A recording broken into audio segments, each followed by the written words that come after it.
A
very good morning to all of you.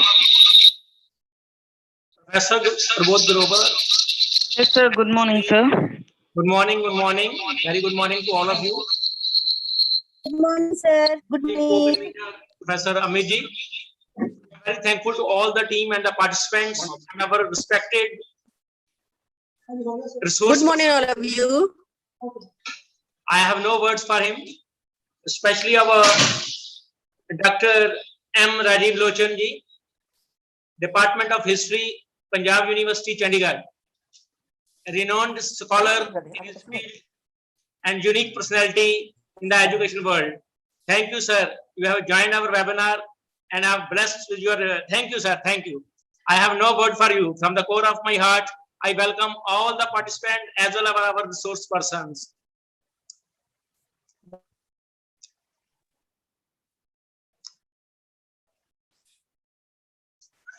Today's SSM College, Dinanagar, Department of Social Sciences, as you know, is going to organize this webinar, that is a national webinar on ways and means of research in social sciences. Okay. A very crucial topic for the new researchers as well as for the who are in this field to develop new techniques, how to uplift their research work, how to improve their quality, and how the new researchers can write their papers and design the questionnaires, and so that we will uplift the societies in all the ways and give a fruitful product to the society, so that we will solve our problems of social problems, especially in this period of COVID-19. We are organizing this webinar form, and I am once again very thankful to all my participants and respected Dr.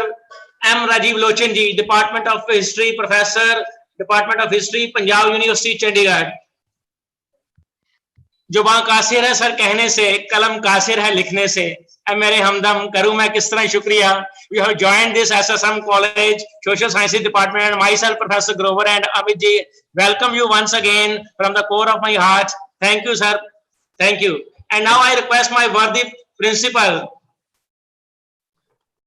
Dr. R.K. Tuli ji, who is leading this institution by his sincere efforts from 2012. And now I request him to introduce our worthy guests from their own desks. Over to our worthy principal, Dr. R.K. Tuli, to discuss this social sciences webinar and introduce our guests, worthy guest, Dr. M. Rajeev Lochan ji, and our second resource person, Dr. Ashutosh ji, Professor and Head Department of Political Science. Thank you, sir. Thank you, Dr. R.K. Tuli ji. Okay, sir. Thank you. Honorable guest, Dr. M. Rajeev, Professor, Department of History, Punjab University, Chandigarh. Respected Dr. Ashutosh, Professor and Head Department of Political Science, Punjab University, Chandigarh. Eminent scholars, honor guests, staff members, and my dear students. It gave me immense warmth and great pleasure to welcome you all to the national webinar entitled Way and Means of Research in Social Sciences, organized by the Faculty of Sciences of SSM College, Dinanagar. The seminar schedule brushes upon a spectrum of exciting and benefiting theme, that is the recent trend of research in social sciences. Social science deals with the study of society, and it involves everything starting from the health care sector to the business world. Research in this domain helps to find a solution to different social problems, thus contribute to the societal development by increasing creativity and innovation. The new idea leads to the upgradation of society that helps in the upliftment of the societal behavior. So it is the need of the hour to discuss the way to promote research in this area and also the latest trend of research. I feel honored to say that many participants have joined this webinar. On the behalf of my institution, I am grateful to all the participants. Now, I would like to acknowledge my sincere gratitude towards our worthy guest, Dr. M. Rajeev and Dr. Ashutosh Kumar, Professor, Punjab University, Chandigarh, for their gracious presence. It is indeed a great honor for me to introduce our worthy guest, Dr. M. Rajeev, Professor, Punjab University. He is a renowned figure in the field of education for his matchless contribution in this field.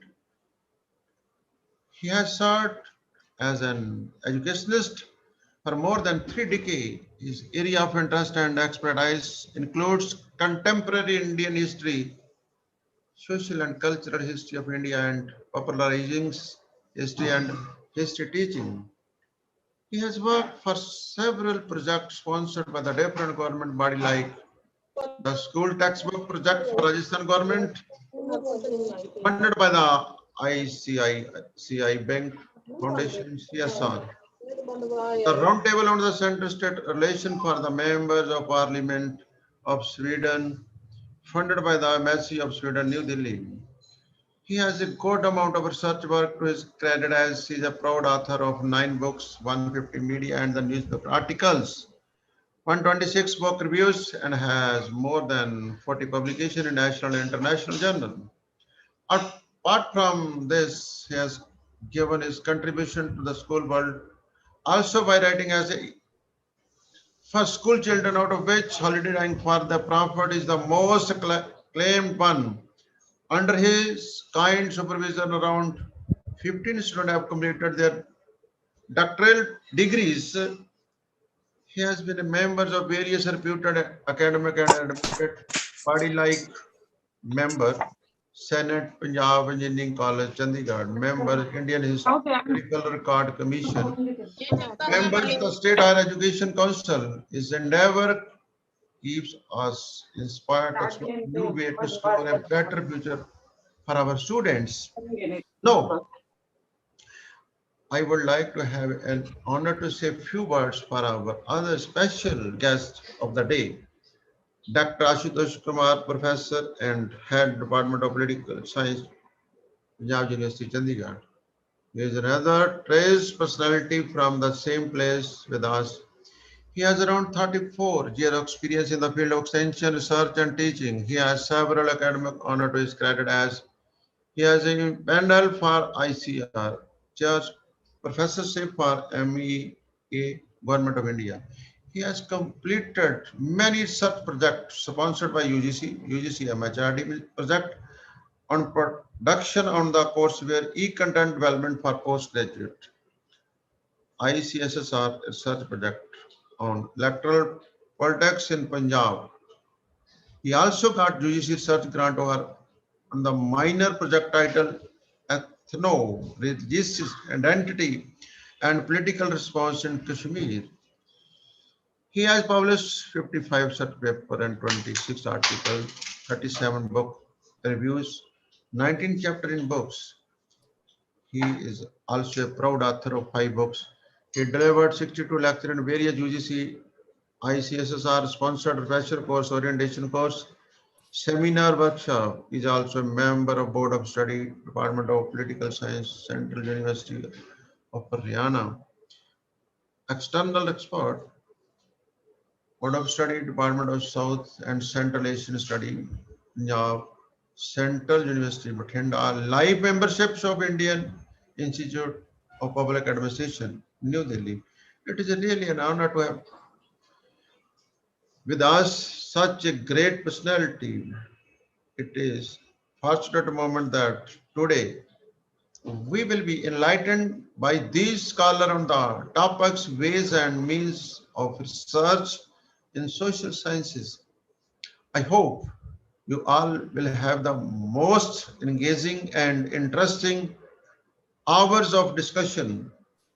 I sincerely wish that this webinar will be great success devoted to enlighten all regarding the recent trends in research in social sciences. Thanks, sir.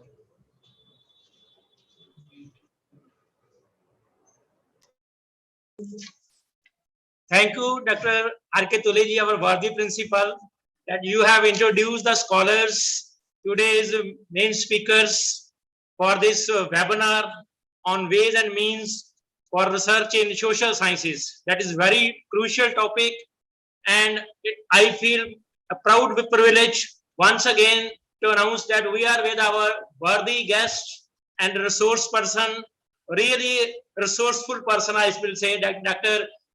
M. Rajeev Lochanji. And on the webinar platform, that is an artificial, I will say, platform, I request my all the participants for clap for him. Thank you, sir, for joining us. That नजर नजर में उतरना कमाल होता है, नफस नफस में बिखरना कमाल होता है, बुलंदियों पर पहुंचना कोई कमाल नहीं, बुलंदियों पर ठहरना कमाल होता है. Such a great personality in the field of education, especially history and the social sciences. He has a remarkable quality, unique quality, and how he has blessed all the students in the doctorate level. I am thankful that we are with him. Thank you, sir. Thank you, sir.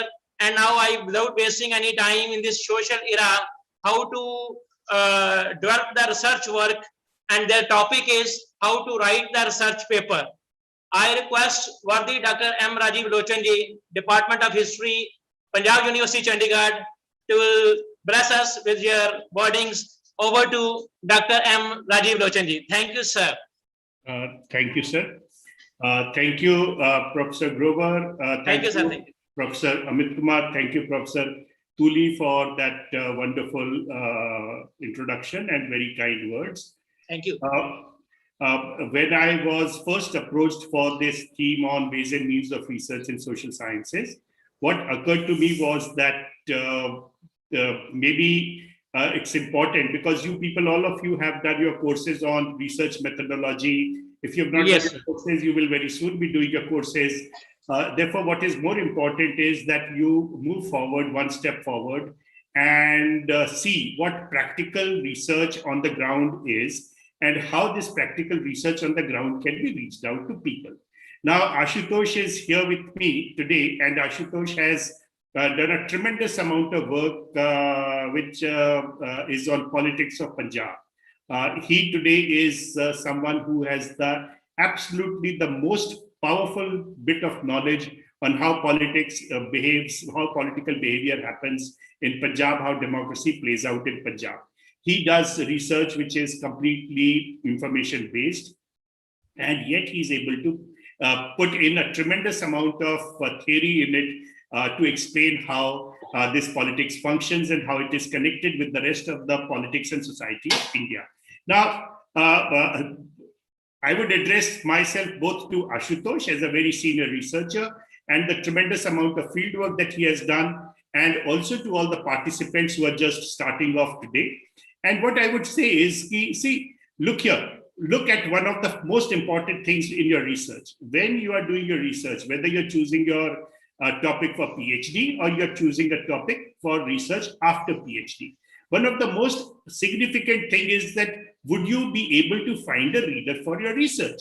Would you be able to find someone who is willing to spend some time and some money to read up what you're doing? Now, one of the criteria for this is pick up a topic for which someone pays you to do that research.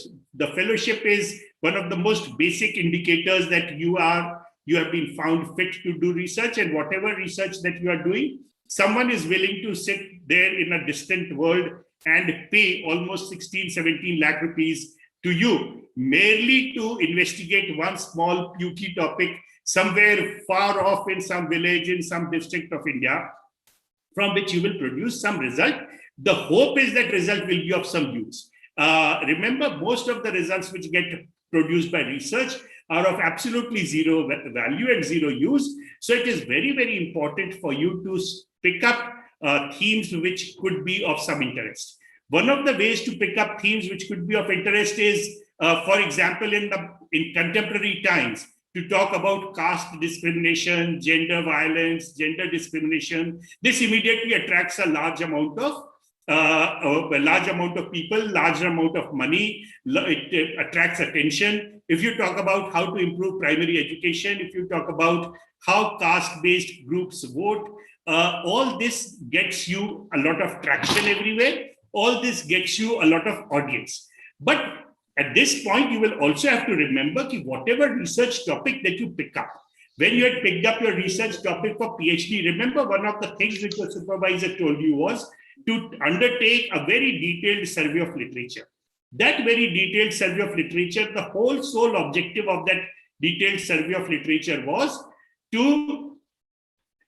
to find faults in the researches which had already gone on. So your professors, great people across the world had spent their entire life doing some research, and you, all of 21 years old, 22 years old, who had read just about 8 or 9 books in social sciences, you had been given a task by your university. Go ahead, find faults with all these people, find a gap in what they have done, and then tell us what you can add to this. And a tremendous amount of research has been done on the basis of such fault finding.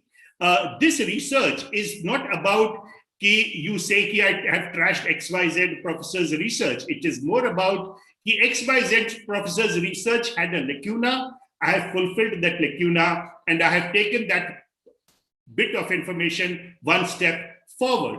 Also remember that the social sciences, we face a large amount of ambivalence and ambiguity. One of the ways in which ambivalence and ambiguity gets reflected, and why social science people are very good at dealing with ambiguity and ambivalences, you can see in the result of the civil services exam. Till just a few years ago in the civil services, there would be almost 90% people would be coming from an engineering background or from the medical background.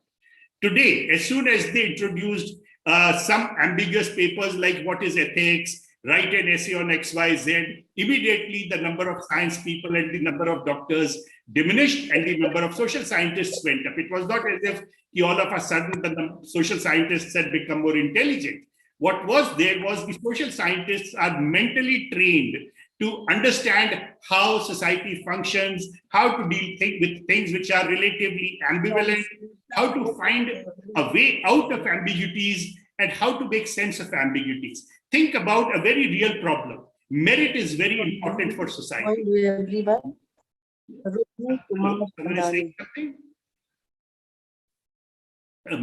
For example, what I was saying was, merit is very important from society. This is a proposition that has been with us for a very, very long time. And at the same time, we know that a large number of people who are in supposedly meritorious positions are actually not really worthy. People say कि non-meritorious people, the only way you can remove non-meritorious people is by making a test. And yet, at the same time, we know that a large number of tests are very, very biased. So, at what point do you say that merit doesn't matter? And at what point do you say that merit matters? How do you determine merit on the basis of a large number of factors which go into the creation of merit? Now, this is something which we need to understand, and this is the kind of ambiguity with which social scientists are very good at. However, having chosen a topic which has got some value, having figured out that this topic has some market value, one of the very important things that we need to find out for whatever project we undertake is that a major project will take, in the social sciences, a major project takes anything up to 5 to 6 years to be completed. I mean, we routinely and regularly tell the funding agencies that the project will be over in 1 year or 6 months. अंदर से मेरा headphone ला दे बेटा, गौरी मुंह से हाथ निकालो नहीं तो अभी हम मुंह पे थप्पड़ मार देंगे. Maybe the organizers could ask the participants to mute their microphones. There is interruption, sir. I muted, sir. Yeah. So, Amit, is that you? Yes, sir. Yeah. So, Amit, आपको थोड़ा चटक रहना पड़ेगा कि participants mute करके रखिएगा, है ना? जी बिल्कुल sir. So, what I was saying was this: कि even though when we send in our applications for grants, when we start a PhD project, we say that the time frame with which we are working is 6 months, 1 year, 2 years, 3 years. We say something like that, but that's actually not true in social sciences. In social sciences, a routine, regular, big project, a big idea takes at least 5 to 6 years to fructify. And after that 5 to 6 years to fructify, for converting it into a book takes another 1 or 2 years. This is the simple fact of life across the board, not just in India. It's the fact of life in America, in France, in Germany, in Britain. And anyone who says that I churn out a book every year in the social sciences, please rest assured that either that person is churning out a book which is completely based only on information with very little analysis, or it's simply repeating a singular argument again and again and again. Now, while there is value in doing that, remember, those books are not going to add to your CV, especially now that the API system has been sorted out by the UGC and APIs don't really count in every promotion. So rest assured that you can actually focus on serious research, producing serious insights. But then comes this small problem, that this serious research and this serious insight that you're going to produce, this insight will come out only after 5 years. So as a social scientist, you are condemned to project yourself in the future. You're condemned to project yourself in the future and say that your research remains meaningful even 5 years later. So remember, what is a favorite topic today? What is a fashionable topic today? What is a favorite idea, a fashionable idea today? If you start following that, you just may end up with a lot of time wasted by the time you produce your results. Because as far as you're concerned, only your results matter. It doesn't matter what other people are doing. What you are producing is important for your life, for the society around you, and for your upliftment, your individual happiness. I produce something great and I produce something which is so long lasting that it would have a tremendous impact on society. So remember, after having picked up a topic which is of some value and some meaning, you also need to figure out whether this topic is going to be of value 5 years from now. And if you foresee that this topic is not going to be of value 5 years from now, my small request to you is junk it. It's entirely possible for you to pick up a small topic and write a quick note on it and give it a life of 6 months or 1 year, something like that. But in social sciences, that doesn't yield results. Scientists do it all the time. Scientists produce one paper every week by producing one small piece of new information, sharing it publicly, and saying that this information is in addition to knowledge. It is in the realm of science. In the social sciences, as yet, that does not happen. So those are the two most important things. There's a third thing that you need to keep in mind.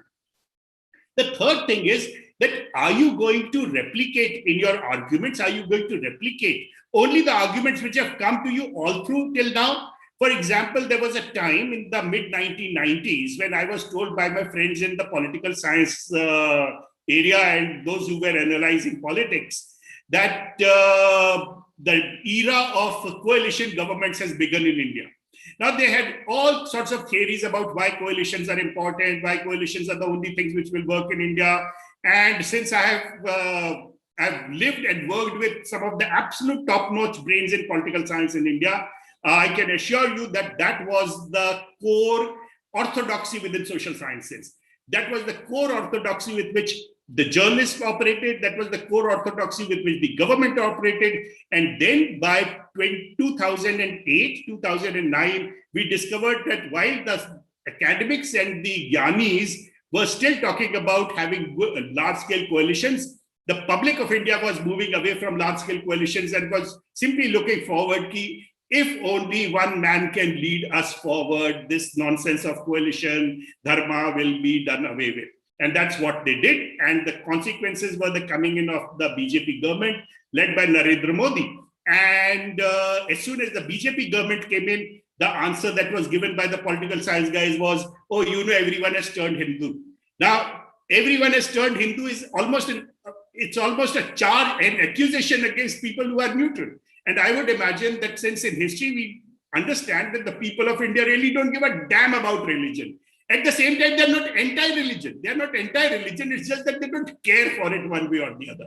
And even when they care for it, there are thousands of varieties of ways in which they can worship their gods, feel happy, and as a consequence, they find a god everywhere and anywhere that they feel like doing. So to accuse every one of them that you are promoting Hinduism, you are a Hindutvavadi, I think that's extremely unfair. And yet for the last 5-6 years, my friends in political science have continued to spout the same statement repeatedly. It really doesn't help us understand society. What it does help is it does help us understand these people are anti-Modi and they are pro-Congress. That's about all that it seems to explain. Now, the point is this. When you do your research, will your research actually help the society around you, do something in real time? Now, this is a question it's a moral question which you have to ask. A large number of very good researchers whom I know, some of whom have been published very widely, they have on a routine, regular basis spent their lives, 30 years, 40 years of their lives, calling for a total revolution. Now, calling for a total revolution of the kind that Jayaprakash Narayan did, it's partly rhetorical, but partly it also says that we need to change the core of Indian society. But beyond what Jayaprakash Narayan wanted to do, beyond what the socialists of those times wanted to do, this kind of a demand for a total revolution by an academic seems to be very bogus. Because it really doesn't say anything. It simply means that if you want a small change, you know, this small change will only happen if you bring about a total change. This is the kind of stuff which Faiz Ahmad Faiz said. You're all familiar with this Pakistani poet called Faiz Ahmad Faiz. Faiz Ahmad Faiz used to be an Indian. That partition happened. He was a very leading communist ideologue. He chose to go to Pakistan. And in Pakistan, he wrote a poem in which he effectively said, "Ye azadi bhi kya koi azadi hai." Is this independence even worth being called independence? Now, if you take Faiz Ahmad Faiz very seriously, then you will also say, if you don't think that what happened in 1947 is not independence, then sorry, sir, you got your brains screwed the wrong way. Because after 1947, the kind of things that happened in India, the kind of possibilities that were allowed to Indians, the kind of freedoms that were given to Indians were way, way more than what had ever been practiced in India before 1947. So merely to trash independence in this fashion really doesn't work. And then one day I sat down to figure out, okay, so the independence movement, Faiz Ahmad Faiz says that the independence movement has not ended and it should continue because we need total solutions to everything. So I said, okay, let me figure out as a historian, how many independence movements have happened. And within a few moments, I was able to list 6 independence movements in India. I was also able to list a large number of different ways of figuring out when India became enslaved and when it achieved independence. Someone said India became enslaved in 1100. Someone said that India became enslaved in 2500 BCE. Someone said that India became enslaved when the Mughals lost power But as soon as someone said that the Mughals lost power in India, became enslaved, that was factually incorrect. Because the power that allowed India to be taken over by the British, the last power to be defeated was not the Mughals, that was the Marathas. The Marathas had an empire which extended from the west coast to the east coast. Marathas an empire which occupied all of the Deccan, most of North India. And it was by defeating these people in 1803. So 1757, Battle of Plassey, that is the time when the British Empire starts in India. Excuse me, that is nonsense. If at all British Empire starts in 1803 and gets consolidated in 1857 after the last bit of the Mughals is defeated with the defeat of the Sepoy Mutiny. Now, the small thing is this. All these answers became possible because I was investigating the statement of Faiz Ahmad Faiz saying कि ये आजादी भी क्या कोई आजादी है. Now remember, when the radical person says that no change is possible unless everything changes, that is not a kind of answer which you can factor in your research project. That is not a valid answer. Your answer will have to provide something which is worthwhile in the immediate future and enable people to move forward and do something in the immediate future. So that is something that you will have to factor in. Having done your research, there would be this thing about what kind of data do you collect? Are you able to collect data at all? Now remember, in the social sciences, you're dealing with living society. Living society as in the person about whom you're going to talk. This person is with you. The data that you work with, this data is you're living with this data. There's this example which was documented by a historian come anthropologist called Clifford Geertz. Clifford Geertz was working in Bali, and he was trying to study the traditions of the Balinese villagers, and he writes this beautiful essay on the Balinese cockfight. He says that I was simply not able to get any information about the Balinese cockfight. I was a slightly hippie kind of young American. I had my wife with me, and we simply stood out among the people of Bali. No one was willing to talk to me. People would watch us, and we were the subject of curiosity for everyone else over there. And of course, we were very powerful and we were very rich. We were white, we had a lot of money. And the simple fact that we could come from Saat Samandar Par to this small village meant that we were extremely powerful. So he says, no one was willing to tell us anything about what is the cockfight, how does it happen, what is the local society. He says we simply wasted our time over there week after week after week after week. Then he says one day what happened was we were watching a cockfight, an actual cockfight. Now cockfight is banned. It is an illegal sport. He says at that time the police raided. And when the police raided, he says, I and my wife were just as scared as the rest of the people. The police over there is just like the police in India. Na? It comes with its danda and hits anyone in front of them. And you don't have an option but to run. So he says, we ran. He says the next day when we went to the same villagers and started talking to them, they were very friendly. They discovered that we were just as scared of the police and the police didn't care for us. We were like the villagers. We were their friends. We were their brothers and sisters. They were willing to talk to us and they gave us a lot of information. Now, this is the kind of thing which is social. No one will teach you this in a course on methodology. But without these bits of data, it's not possible for you to start collecting information. A similar kind of thing happened with one of my students. My student went to the National Archives. National Archives is a very difficult place to work in for most people. And she hung around a little bit here and there, and she came back and she said, I've collected a large amount of data. So I said, this is absolute nonsense. How can you collect so much data? So I quizzed her, I cross-questioned her. And then it turned out that she had made friends with the archivist. Having made friends with the archivist, what it meant was that she had access to the inside archives, the inside structure of the archives, the actual shelves. So she did not have to bother about what normal students would have to do.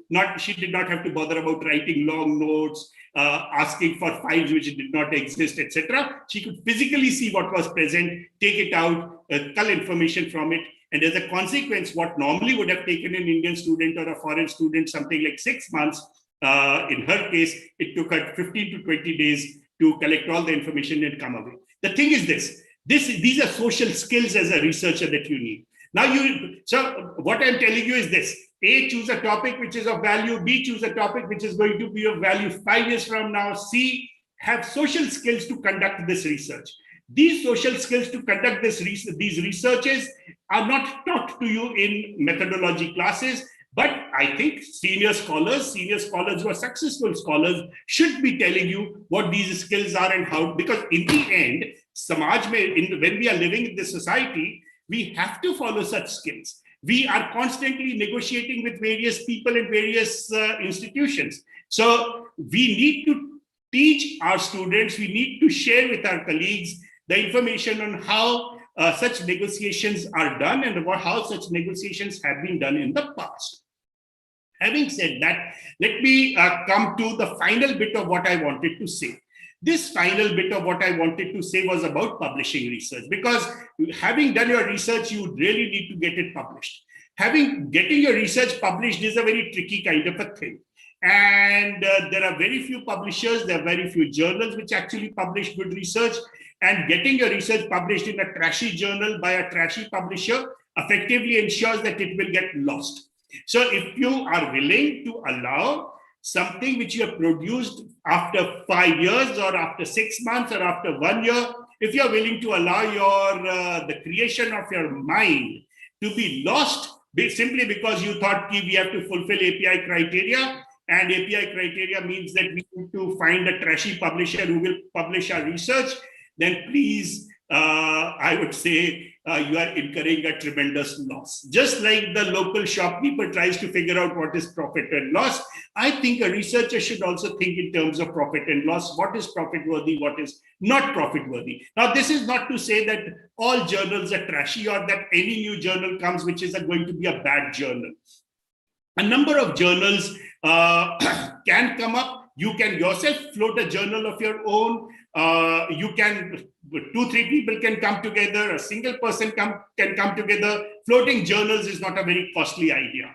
But what is important is that the journal that you publish should publish good researches. It should not publish bad researches. It should not publish researches which are suspect. It should not publish researches which are plagiarized. It should not publish researches which are not logical and which don't make any specific point. Now, those are important things for all of us to keep in mind. So what I'm saying here is, you need to publish whatever output you produce. This output needs to be published in a place which is worthy of being published.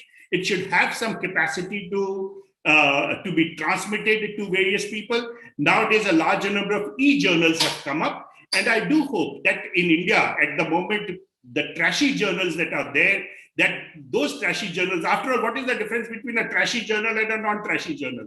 A non-trashy journal is merely a journal which demands that there should be proper footnoting, there should be proper information, there should be proper argumentation and logic.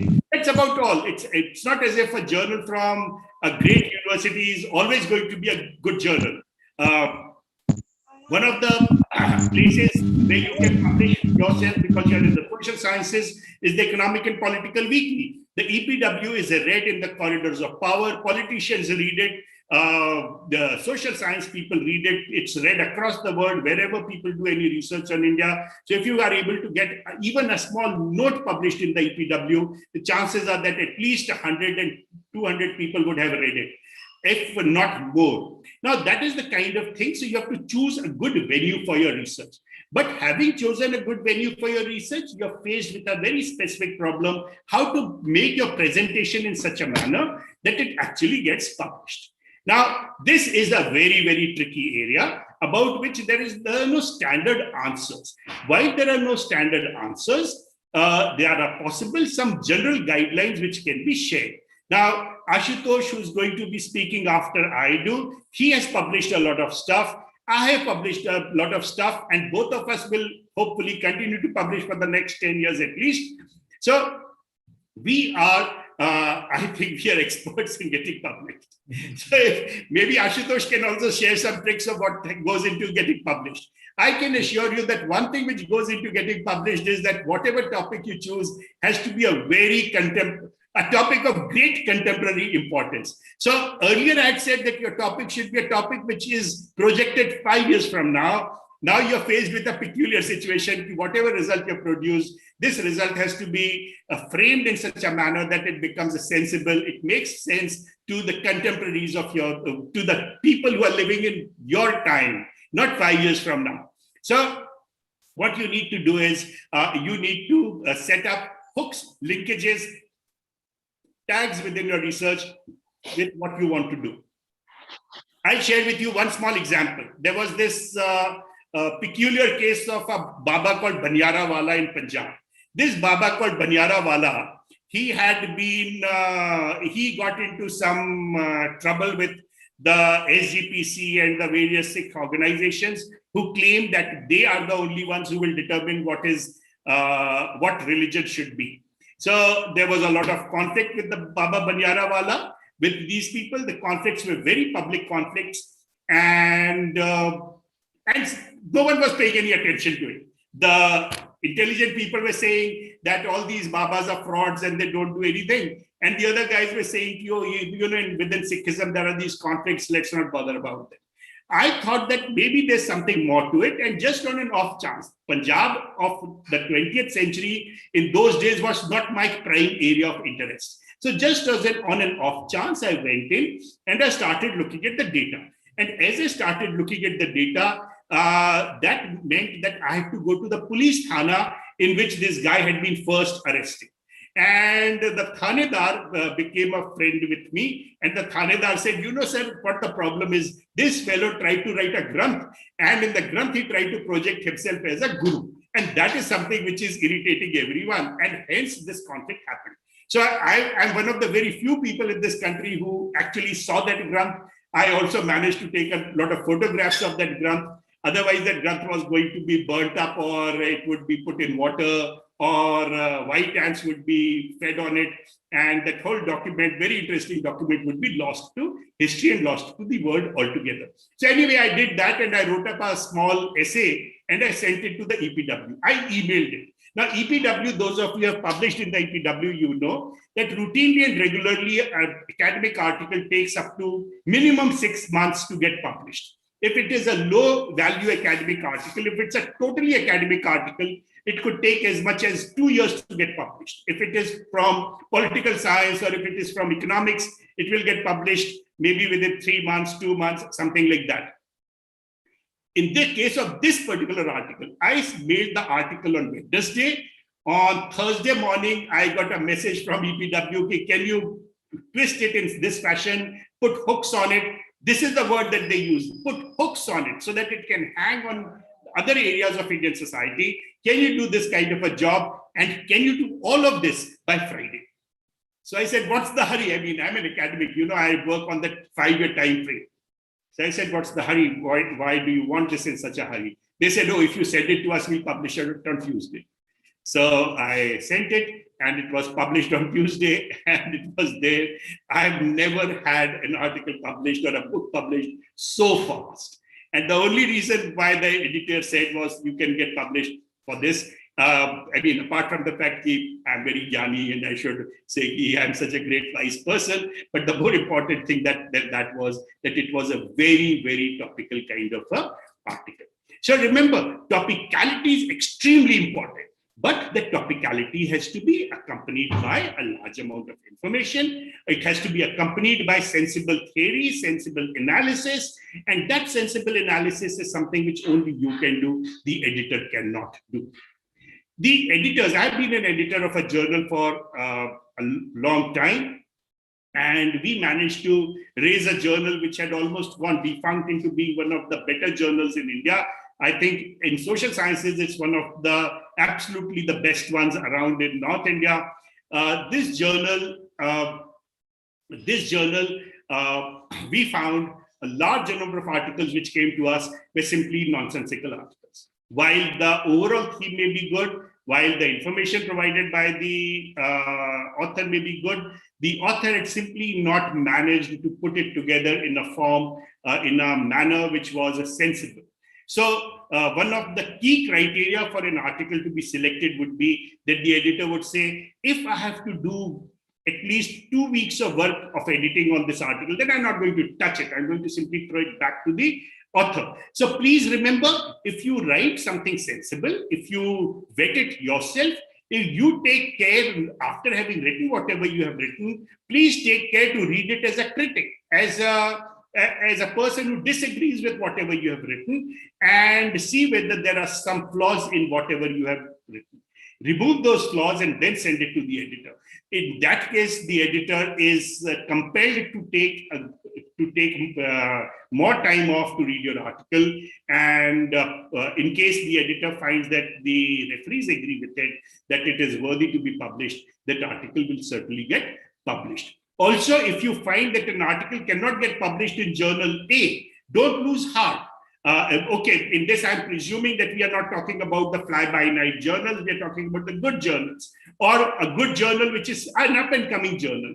If an article doesn't get carried in journal A, please remember that just may be not because the article is a bad article, but because the journal has a different policy, or the journal did not find time to use your article. Please send it to a second journal. As authors, all of us have received a large number of rejections again and again and again. So rejection is actually, it's not something which should dishearten you. A rejection doesn't mean that you should make your article better. Remember, you have sent the article only after you made it as good as you possibly could. So a rejection simply means that you've sent, a journal doesn't like your article, this journal doesn't like your article, please send it to another journal. Now, this is a normal process of iteration, and all of us do it.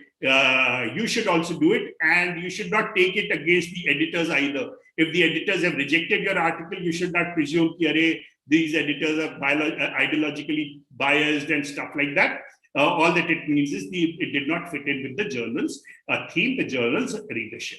So this is what you need to keep in mind. As far as what is the topic that you can research, on that I would say in social sciences, close to everything and anything can be researched. Close to everything and anything can be researched. Even the most mundane things in life can be researched. All that you need to keep in mind is that research has to be done systematically, data collected systematically, analyzed systematically, presented systematically. That is what I would like to share with you at the moment. If anyone has anything to say, any comments to make, you are welcome. Namaskar. Thank you, sir. Thank you, sir. Thank you. Really, our great scholar, historian have added such a information to our. Thank you very much, sir. Hello. Your valuable words, sir. Knowledgeable information. All the comments in our chat box shows that this is a really valuable lecture for all of us.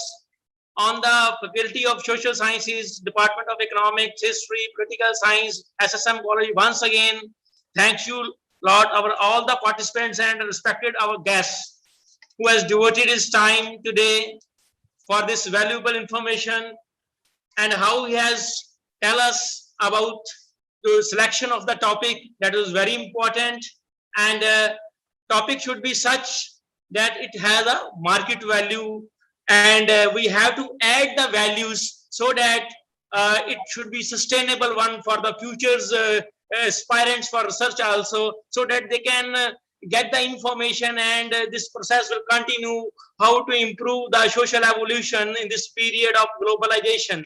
And the globalization and pandemic, out of these two, we have to be very careful, and what are the requirements of the globalized world. Market value should be kept in mind. All that things are very clearly, qualitative aspect is more important than the quantitative aspects. All the things have very nicely, and the quotation of Faiz Ahmed Faiz has really attracted me also, sir. I am very thankful on the behalf of our principal and our social sciences, our Professor Amit, and I'm very thankful to all of you. Thank you. And now I request our worthy scholar in the field of social sciences, as we know that society, social science is a living topic, involves everything starting from our healthcare sector to the business world.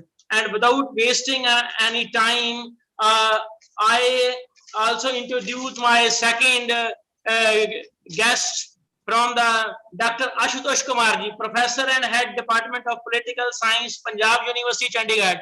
I, sir, folded hand, namaskar, thank you on this afternoon, very good afternoon, sir, that you have joined this border town SSM College, Dinanagar on the district Gurdaspur.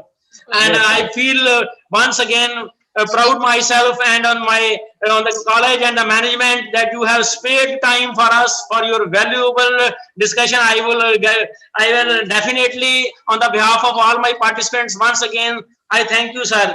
And very good, what we can say, excellent biodata of your profile shows that he has published 55 research papers, 26 articles, 19 chapters in other books. He has also proud author of 5 books. He has delivered 62 lectures. Please clap for him on this virtual platform. I salute you, sir, that you have devoted time once again.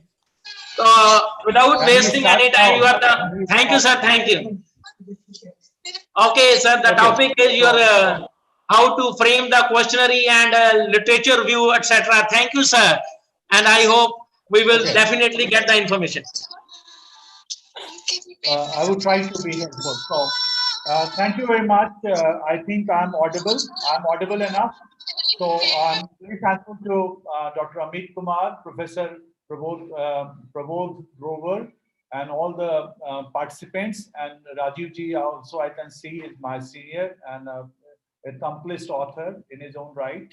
Good morning, sir. I would try to be helpful to all of you. In my presentation, which would be something like 45 minutes. Amit, you would remind me after 40 minutes, okay? So 45 minutes would be quite okay.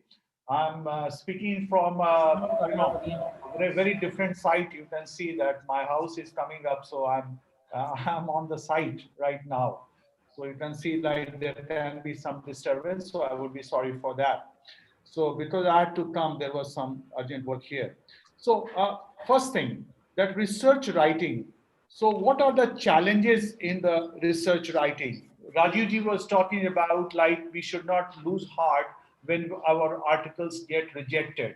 Obviously, it's a very level playing field. I also get rejected, and in fact, it has been very difficult for me to get published.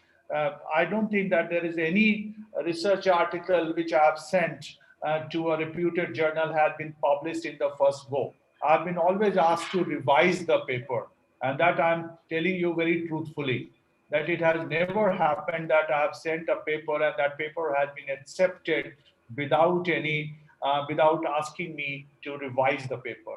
So it's a very tough job. Academics is a very ruthless kind of profession. It's very difficult to publish.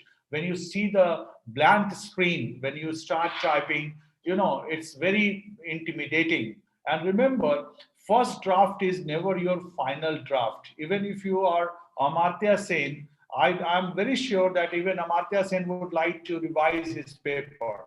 So this is very important, that this is not like the writing, publishing in a reputed journal is not something very easy. It takes time, right? And I'm talking about the research article. I'm not talking about the commentary or something like that. So why we get rejected, or why we have problem? What are the challenges in the research writing? One is the structural problem, that many articles have had very poor structure, or they are badly written. They are not structured well. So that would be one. Second, that they would be lacking in terms of originality. So lacking originality would be another factor. Third factor would be the incomprehensive language, because language issue is also very important. You get put off if you have a very bad, grammatical mistakes, or the use of the colloquial language or slang or abbreviations. And so that's also one of the factors, poor incomprehensive language. And also another thing, remember that respect the journal where you want to publish. If a journal says it should be 5,000 words, like EPW Rajeev was referring to, if the journal says that the special article should not be more than 7,000, and if you send an article of having 10,000 words, probably you are not going to get selected.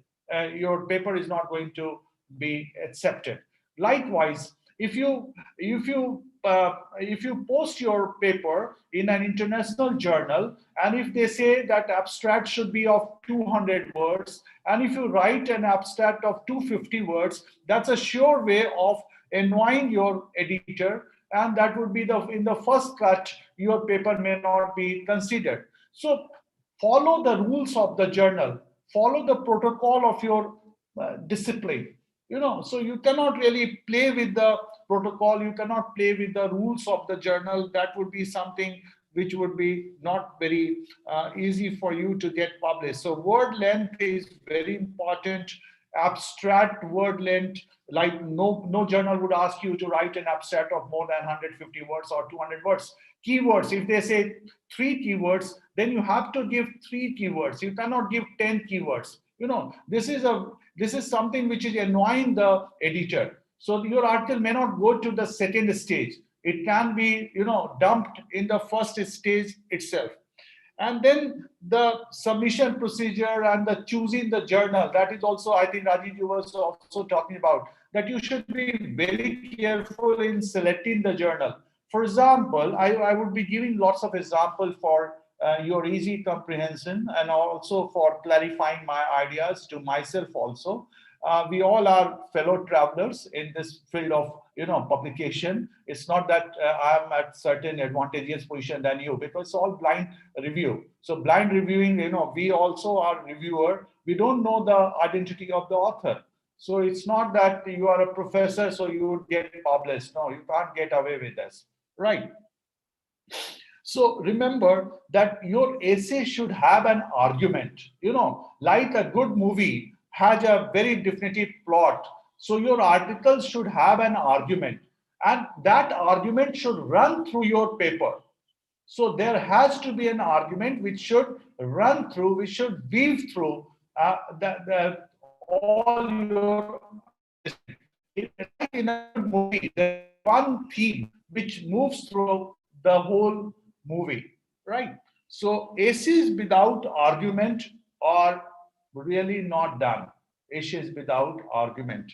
Second, essays without structure. The form and the content of the paper is very important. These days I'm not saying all the time, that some articles get published and I say, how can this article be published? But then I go through the article and I see that the article has been structured very well.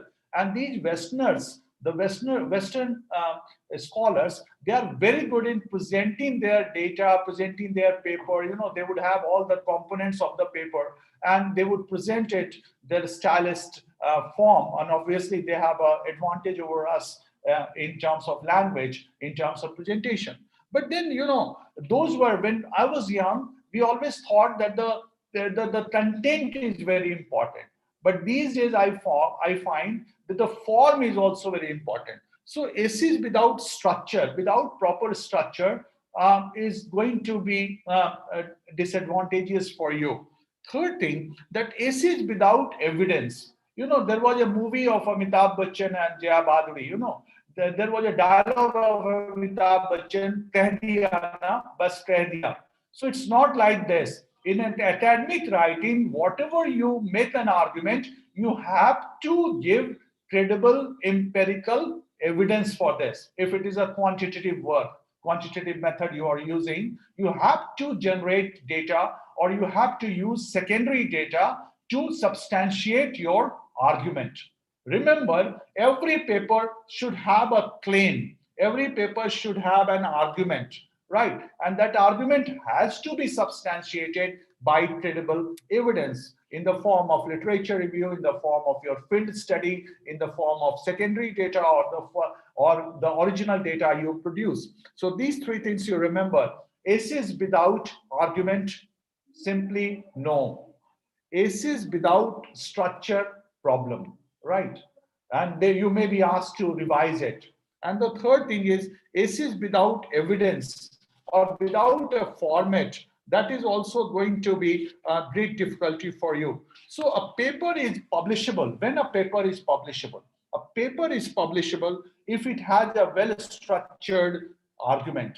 if it has a well-structured argument, it has an argument which is backed up by evidence, and that evidence would be subject to scrutiny. For example, Ashutosh Varshney book, Ethnic Conflict and Civic Life, he has given the questionnaire also at the end of the book. So you can examine the questionnaire and you can say that what kind of questions are there, So like if you have a kind of a survey method, it's not that you have framed the question. The respondent is also going to question your questionnaire. Just like we teachers, we frame the question for the students, and sometimes students would say, "Kya bakwas question paper set kiya hai?" So that is also a very important factor, that you should have an argument and it should be backed by the evidence. And third thing, that how important is your research? How relevant is your research? Like Rajeev was telling that his one article was quickly acceptable to the EPW because of the topicality or because of the relevance of the topic. Or, how interesting and how important, because in social research, the relevance of your topic is also very, very important factor if you want to get published. And suppose I would just give an example. I am from political science. If somebody wants to work on, say, forward bloc, which is hardly, important party right now, or if you are working on, say, Swatantra Party, you are not a political science student. You are a political science student, you are not a modern history student. So people can have some problems. So relevance of the topic is very important, and choose a topic which interests you. Don't choose a topic just because that topic has become fashionable, that everybody is working on that topic. The topic should. So that brings me to another point, and that is that why do we do the research? Why do we do the research? We do the research because when we come across any research problem, it's just like Newton saying that why the apple fell from the tree. Why didn't it go upstairs? Why did it fell down? So some research question, like I can give you an example. Muzaffarnagar in Western UP, Muslims and Hindus living together for centuries. But all of a sudden, some years back, there was a Hindu-Muslim conflict there, Hindu-Muslim violence there. And I heard Irfan Habib saying on TV, I think NDTV or some interview, Irfan Habib, the famous historian, saying that I come from that area and I never knew that there would be a violence between the two. And there you can see that all the theories, whether Stephen Wilkinson or Asghar Ali Engineer or Varshney, all the thesis was not really coming on the ground, because the argument is that if the two communities have a deep associational life, then there is a very less chance of ethnic conflict. But here in West, in this Muzaffarnagar area, Hindus and Muslims have a close associational life. I'm busy, sorry. They have a close associational life, but they had this conflict. So as a social researcher, you can take up this question that let me go to the field, let me have a survey, let me ask the questions let me conduct elite interview as well as the mass interview, and let me prepare a questionnaire which would be face-to-face interview, and let me find out that what is the problem, what happened, what has happened, though something which never happened in Muzaffarnagar, all of a sudden it has happened. Now, how would you do that? When we confront a research problem, then we look for the possible answer also. How do we look for possible answer? One is your intuition, because you live in the society, so you have a very good idea about the society, so you think about some possible answer. In social sciences, you always have a possible answer. The second way can be that you go to the library and you do your library-based research. You go through all the literature which has come on the subject, because that gives you an insight, that helps you in framing your theoretical framework, that help you in thinking about your argument, your central argument. The third thing would be the peer group discussion, that you discuss with your fellow researcher who may not be working on the same theme, or you discuss with experts. These days, it's very easy that you use internet and you get contact with the experts. Our researchers have started doing that, that they would write to the people who are sitting abroad and they would get the feedback. So three things I said. You use your intuition, you go to the library, do the library-based research, and the third, you can have a peer group discussion. And after that, you look for an argument, which can be called hypothesis, or it can be called a central argument of your paper or your thesis. That can become your thesis argument, right? Now, second thing, which is also very important when you, before you embark upon your great research endeavor, you should ask question that what is the purpose of my research? Why do I want to do research on this topic? What is the purpose of the research? What I'm going to claim, and to what extent I'm making is going to add to the domain knowledge. That is also very important. Everyone, all of us, even if we are not a great scholar, but by choosing a new, I would say, virgin area, you know, like one student of ours who was working with Professor Brar, he was working on some community, the Rashid community, and the community is like in Indian Punjab and also in Pakistan Punjab. So he belonged to that area also. So he was trying to get the interview, and he was seeing that how the cultural life of the two community have undergone a change. So these kind of work. So he may not be a great scholar, but he had chosen a topic which has remained explored. There are many areas in Indian politics. I'm from Indian politics, so my example would be from Indian politics. There are many areas which have not been worked on, you know, like political leadership. Everybody work on political leadership in psychology, in public administration, in the management study, but political scientists, unfortunately, in India, they have not done much work on political leadership. So if you can take, or state level leadership, you know, so many state level leaders, important leaders, they have not been studied. So Rajeev ji has done a work on Pratap Singh Caro, and I'm waiting for the book. So that these are the areas where you can contribute. Their leadership stuff, and how did they really survive in the volatile world of Indian politics, and how did they leave their imprint over the state politics and the economy when they were in office. So these kind of things. So you have to think about the contribution of your work. How can you contribute? I remember my supervisor, Professor Neera Chandok in Delhi University. She once told me that, Ashutosh, you can defend your thesis either on two bases.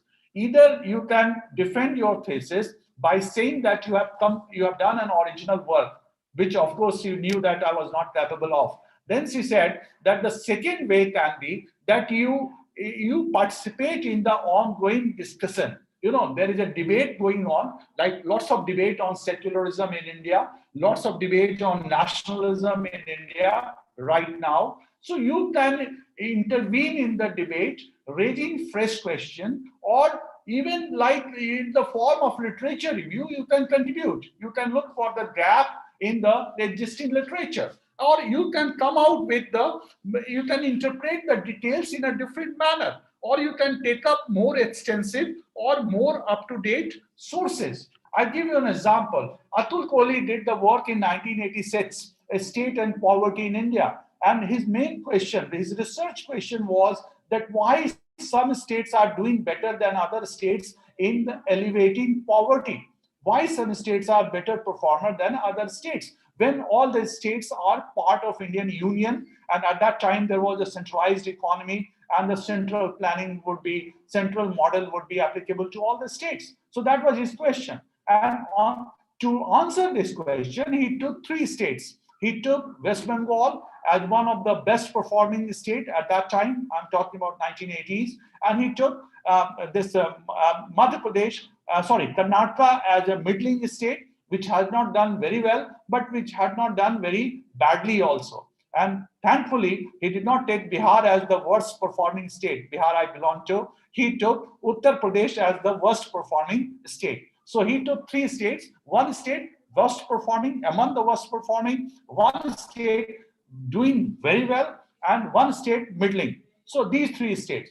Now, in 1999, this John Harris took the same research question and he published a paper in EPW. So he took the same question, but he changed the inverse, research inverse. Now you can take 2021, you can take the same question. Like pandemic has happened, and as you have seen that some states have done better than other states last year when the lockdown was there and the labor were traveling, virtually traveling thousands of kilometers. So you can see why some states, though the abhi picture baki hai, there's still unfolding. You never know which state has done better, which state hasn't done better. But this would be a very good research area. Or even now you can take this question that why some states have done so well in elevating poverty, in combating poverty, other states have not done. So these kind of things you can always bring in new data. You can have a more extensive data to make your claim for publication. You can claim that your article is publishable because you are coming with new data, fresh data, or you are having more units, you are having more extensive data sources, or you are using different data sources. Now, what are the features of academic writing? I'm just giving you my example. Academic writing is a formal writing. It is not an informal writing. You cannot use colloquial language. You cannot use abbreviation. I find, I was also editor of Social Science Journal in Punjab University. And many times, people are lazy. They are simply lazy. So they would not be using the formal, the language which is approved by, which is in accordance with the protocol of the journal, protocol of your discipline. So it has to be formal writing, avoid colloquial expression. The second thing I would say that precision, precise. Like if you, jisko Hindi mein kehte hain na, gagar mein sagar samana. So if you can write something, I experienced it. I think Rajeev ji is listening to me or not. When I was the editor, every word cost money. Have you thought about it? Because I had 75,000 rupees per annum, and I had to publish 4 issues of the journal. I wanted to publish 4 issues. So every journal cost. Please mute yourself, Mr. Ram. Please mute yourself. So every word costs money. Lots of disturbance. Khushbu, please keep yourself muted. If you have to go somewhere, you please go and then you come back. Okay? Don't disturb me, please. So precision is also very important. If you can write something in fewer words, then that is always going to help the publisher, because, and for the new authors, for the young authors, I hope that most of you are very young. So it will be very easy for you that if you can write what you want to say in a precise manner, and that you can do, that every time you revisit your paper, you will be able to see that you can cut it down, you can copy edit your own paper. And this is not UPSC examination, that the first choice is always your best choice. I assure you that every time you revisit your paper, you would be able to make it a better paper. You would be always see that how you have, because we people write paragraph, we don't write sentences. We club 2-3 sentences in one thing, and we also repeat our ideas. It happens to me even now after so many years that when I read it, what I do these days, that I take a printout and then I read it. When you read something printed, then that happens to me. I don't know about you, because youngsters are more comfortable reading on the screen. But when I go through the hard copy, then I can see that some ideas which are bringing, they have been brought earlier also. And this is something simply no, because that tells you that you are a lazy guy. You have not spent much time on your article. You know, one of my colleagues said, who is a Punjabi, said, Thand rakho. Thand rakhna, you understand, huh? That when you write an article, and this is practical, something which I do, you know, I'm being Gandhian here, that I do it. And so I'm telling you that when you write an article, leave that article. You know, don't be very in a hurry. I used to be in great hurry when I was young. And jitni jaldi bhejoge, utni jaldi वापस भी आ जाता है. So you write an article, you leave it, and then you wait. You know, you wait, and that article would be there in your mind. So you would keep thinking about it. And then article after 10 days, 15 days, I'm very sure that you would find that some of the material you have put in there, they are not really very relevant. So you can put it, cut it out. Objectivity is also very important. I talked about complexity, formality, precision, and now I'm talking about objectivity. You should be very objective. If you do ethnography, there is always a dilemma of ethnographer. You know, I remember Amitabh Avishkar reading in the valley of, I'm just forgetting the title of the book, that was on the Sardar Sarovar. So she was an American, she was doing research in an American university. She came to this Madhya Pradesh area, the Sardar Sarovar area, and she lived with the tribal people there. And those tribal people adopted her as their daughter. And she lived there for 6 months, every day, sharing their everyday life, associational life. And then when she's writing her thesis, she says that I have a moral dilemma. You know, these people were so nice to me, and then I'm going to criticize them. You know, there are some aspect of their associational life. She is very critical. So this is something, neutrality. So you have to keep yourself from a distance. You may be a feminist, you may have some empathy for your subject, but when you write something, you have to be very objective in your writing. So this objectivity factor is very important.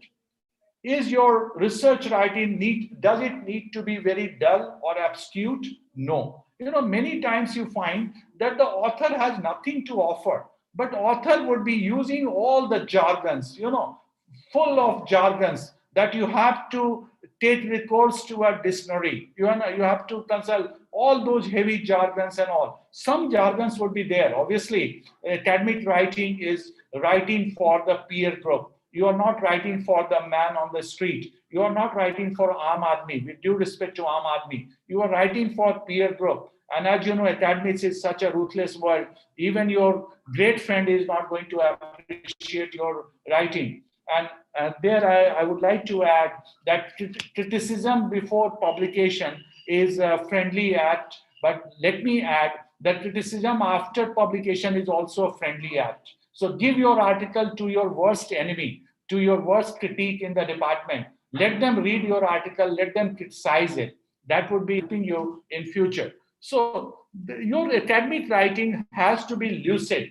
Everybody cannot become Ramchand Guha. Everybody cannot become a great, cannot have the way with the words like Mr. Shashi Tharoor. But we can always try to become a better author by using by writing in a simple language and expressing our views in as clearly as we can do.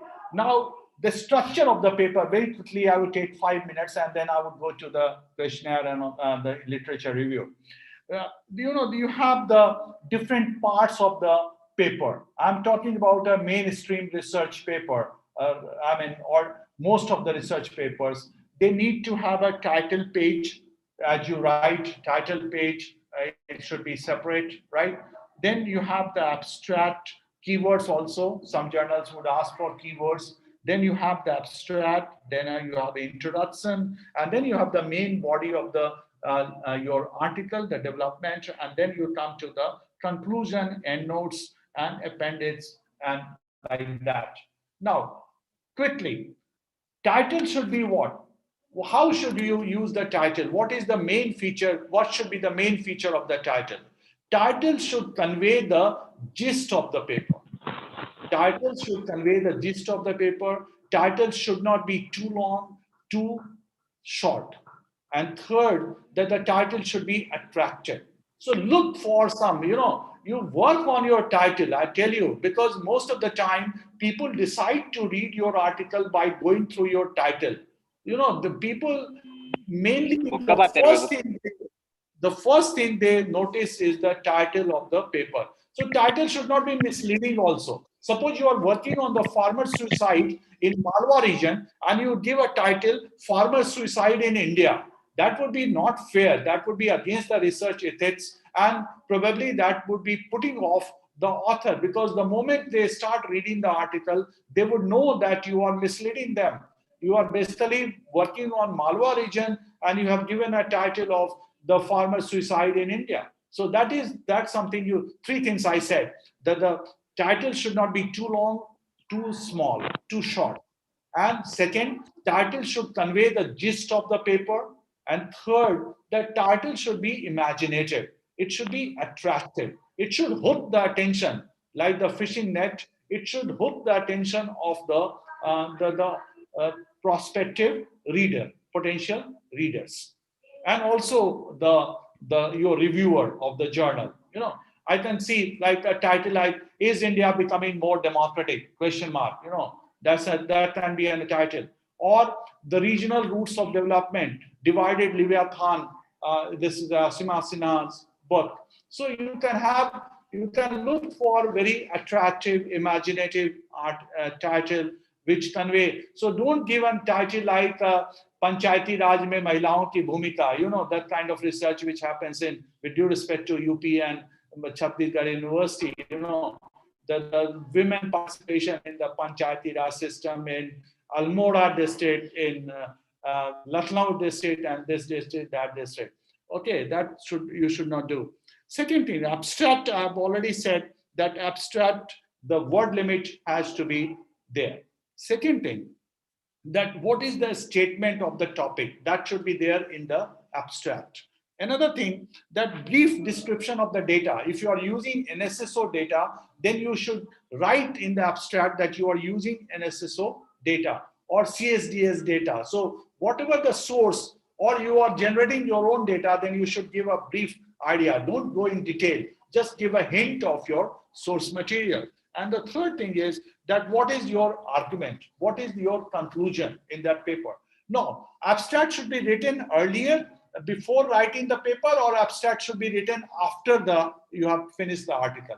I would say that you first try to write an abstract initially. That would give you a kind of a road map. जैसे हम गाड़ी चलाते हैं ना दिल्ली जैसे शहर में, तो हम पहले से सोचते हैं कि हमें मान लो बसंत कुंज से जाना है, कहाँ पे बसंत कुंज से हमें ITO जाना है, तो हम IIT के रास्ते से जाएंगे कि हम RK पुरम के रास्ते से जाएंगे. So you make a road map. So when you write an abstract, you are likely to change it, you are likely to revisit it, because sometimes you think that you are making that argument, but by the time you finish your article, you have come out with some different kind of, or some more nuanced kind of article. So my submission is that you write an abstract initially, and then you go back to the abstract after you have finished your article. So that way you can do a much better job. Now, another thing, when you write introduction, a keyword, as you know, keyword is very helpful, because these days you go to the library and you punch the keyword. So you want your article to be read. You remember, if you write an article, you publish it, and you put it in the cupboard, you don't show it, then there is no fun in being an author. I'm telling you. Okay, you write those kind of articles which help you in getting this APA, API, whatever, the score, and you get promotion. But after that, what? Promotion के लिए लिख लो जो भी करना है, लेकिन उसके बाद जब, if you want to become an author, it's not essential to become an author. Everybody should not try to become an author. I remember my professor Randhir Singh, he hardly published much, but he was a great teacher. So those days when I was a student in the 70s and the 80s, in the 80s and the 90s, sorry, in the 80s and the 90s, there were many teachers who were not publishing much, but they were, I mean, recently we had this D.L. Sheth, a famous sociologist, and people, Rajeev Bhargava and all, they were saying that he was such a great guy. He did not publish much. So this is something, you can be a very great teacher, no need to publish. But if you publish, you want others, you should, that is the first and the foremost criteria to evaluate yourself. If you publish something, do you want others to read your article or not? Because when we publish, recently Rajeev ji would agree with me, he also shares, and I always share my paper with great, all my friends and also my great critics also. I know that they would not be happy to see my article, but I want to share my article with them. So this is something that is the litmus test, whether you are trying to be a good author or you are just trying to get those API score, or you just try to get published for your sake, right? Because social science research is for the society, for creating, contributing to the domain knowledge. There should be some effort on your part, right? Then introduction and the abstract, you cannot really pick up in the abstract only what is written in the introduction. Of course, it's a good idea that you can pick up some sentences from the introduction and the conclusion, and you can rewrite them in the abstract. Don't try to copy it, because the reviewer can see it that you have just lifted the sentences from the introduction and the conclusion in the abstract. Try to write something again, you know, paraphrase the sentences. I do that, and I'm telling you that you should also do it. Another thing, what should be there in the introduction? Obviously, the same thing, the statement of the topic. You establish the relevance of the topic when you write your introduction. And then the description of the data, that what kind of data you are using. But then don't bring all the details, because many details should be there in the end note. The third part is your methodology, your theoretical focus. There has to be a theoretical framework. You are using institutional approach, Marxian approach, or sociological approach. What kind of approach you are using? Because in our social research, we also borrow from some established theoretical framework to write our paper. So that should be there. The scope of research, that is also very important. I talked about a statement of the topic, the data should be described.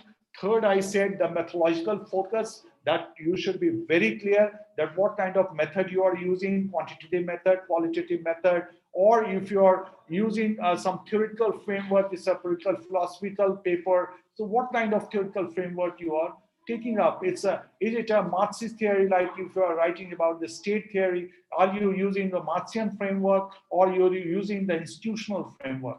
That should be made clear. The next point is the scope of research, that what is your scope of research? So if you are, you know, because we all are researchers, and in a journal, how much time we can give to a research article? 6 months, 7 months. So you can have a research, like you want to work on data, as Rajeev was telling me, how many data you can cover? So you cannot cover the data of Punjab and data of Haryana.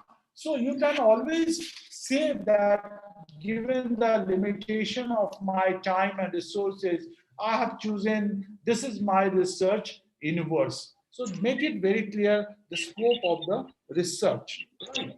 Then, and also another thing, that your paper must be having many parts, you know. So it is always very helpful for the reader, and you should try to be helpful to the reader, because you want others to read your paper. So make it very clear that in the first part, I'm going to discuss this. In the second part, I'm going to discuss this. In the third part, discuss this. Dr. Jasveer, please. Dr. Jasveer, call Dil. Jasveer, call. Please mute yourself. Jasveer. So when you have this thing, you should be also very clear that how you have developed your paper. So it's always very helpful for the reader to know that how your paper has evolved, how your paper has developed. Another suggestion I would give you as a practical guide to write a paper. Another thing is that use subsections. You know, I would remember my supervisor, she always used to say that your every paragraph should follow from the earlier paragraph. So there has to be a continuity. But you know that sometimes we use digression, right? So what happens, like you are doing a comparative paper, like 3-paper analysis, 3-paper comparative analysis. You are taking 3 papers for your analysis.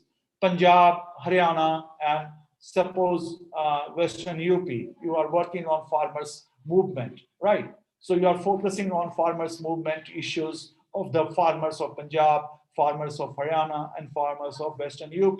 And you are trying to see that what is their focus, how is their farmers organizations working, what is their leadership role, what is the social profile of the leaders of these 3 states, farmers organizations, because there are so many organizations which are involved, I think 33 or something. So you can have one section on Punjab, another section on Haryana, another section on Western UP, and then you can compare. So that can be subsections are always very helpful for logically following the one paragraph with another paragraph. Then review of the literature. There I would tell you that the review of the literature is not just like a summarizing the literature. It's not just paraphrasing the summary of the literature that what the author wants to do. I would say, and I would like to convey my gratitude to one EPW workshop which I attended. There they said that 4Z, you know, summarize, analyze, criticize, and synthesize. So first, you summarize the literature. You summarize the literature. What is the main argument of the literature? You summarize that, and then you go to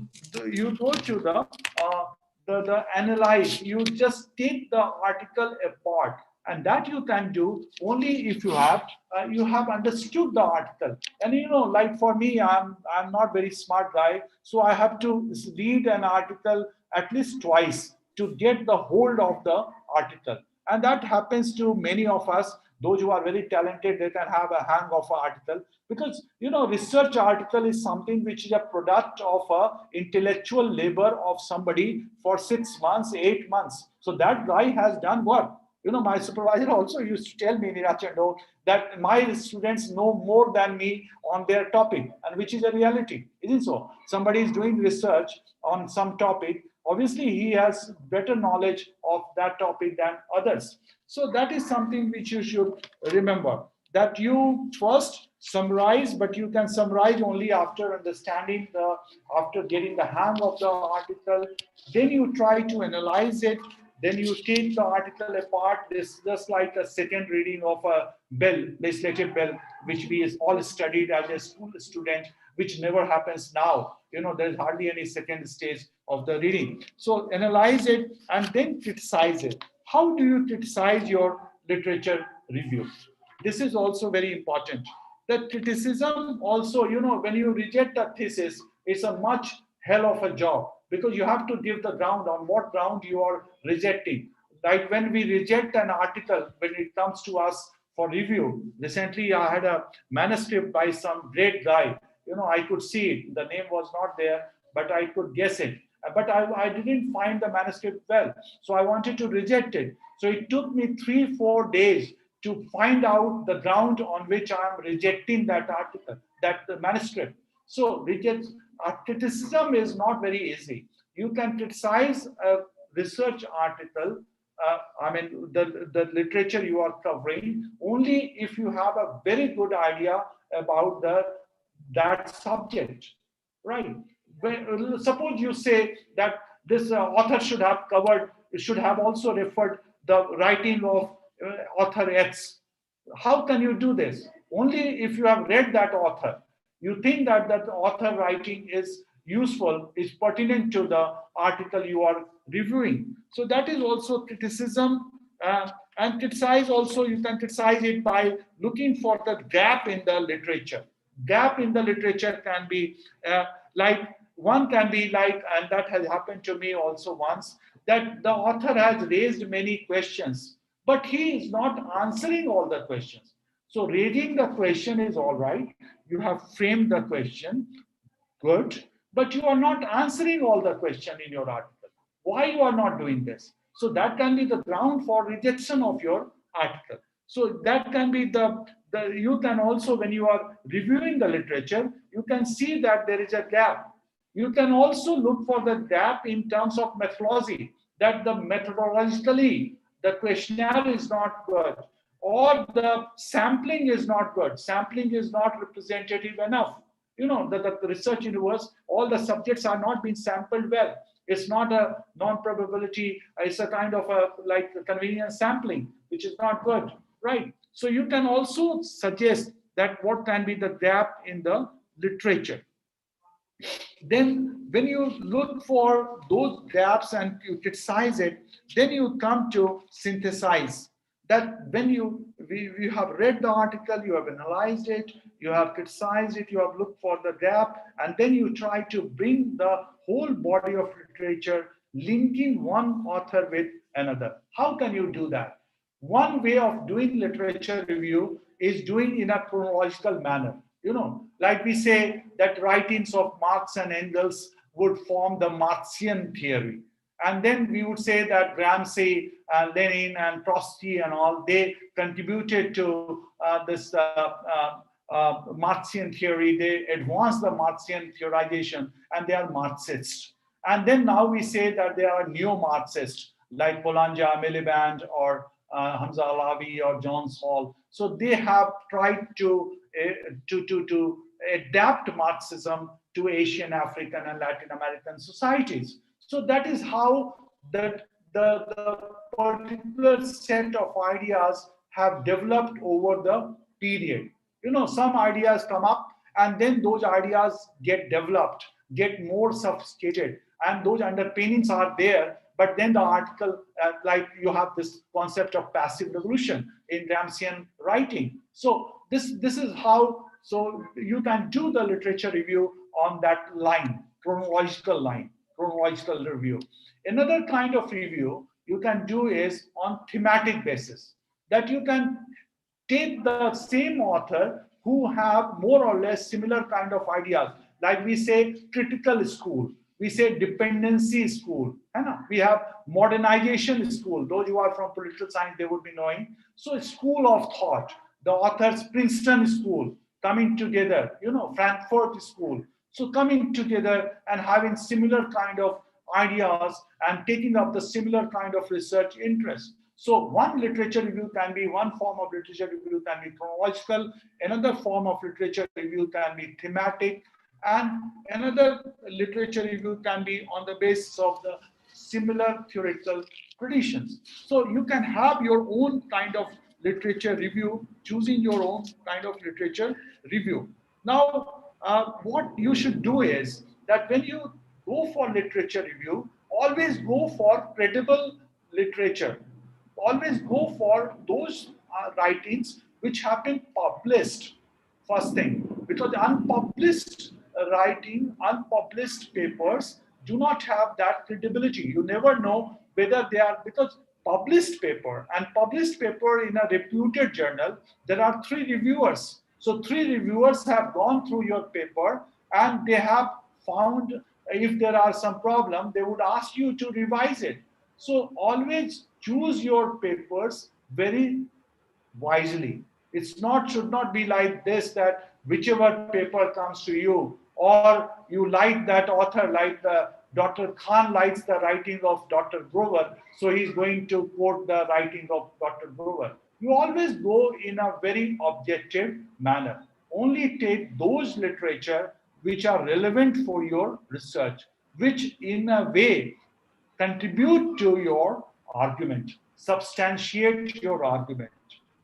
But should you take, and then, you know, literature review also helps you in choosing the method also. What kind of method you should use, and the kind of research universe, sampling method, because you can take that, okay, this is my research problem. Let me see who are the authors who have done similar work on similar kind of subjects. and then you can go through the method they have used. So that can be very instructive for you. You can also select the same kind of method for doing your research. So that would be another idea I wanted to say. Quickly, when you have done the main body of your work, then you come to the conclusion, right? Now, data presentation is also very important. There, I would just like to say something that if you have to be very choosy that whether you want to use table or you want to use graph. And if you have given table, if you have presented your data in a tabular form, then please don't write that in the word form. Because many times when I was the editor, and even now, no, now I don't find it because I get very much mature articles. But those days I found that people would give the data, people would give the table, and then they would write in words also. So why? I mean, if the table is self-explanatory, then why should you write the sentences? You are wasting time, you know. There's something like unnecessary filling in the space or bringing more articles. It's not like matric exam ki page bhar diya or number mil gaya, right? You know, I said that the precision is going to help you, not the, you use so many words. So that is there. Another thing, that when you write your conclusion, please remember that in conclusion, you don't start a new story.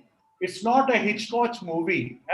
It's not like Kahani 1, Kahani 2, Vidya Balan movie. So there should be a sense of closure. जैसे हम पहले फिल्में देखते थे ना, तो last में लड़का लड़की मिल जाते थे और पुलिस आ जाती थी. तो पुलिस आ गई तो समझो कि अब स्टोरी खत्म हुई. So there should be a sense of closure. When you write an article now, you are promising something. You are saying that I'm going to tell you a tale, and then when the author has read your article, he should have the feeling that okay, you have told your tale. So there should be a sense of closure. Don't start a new question.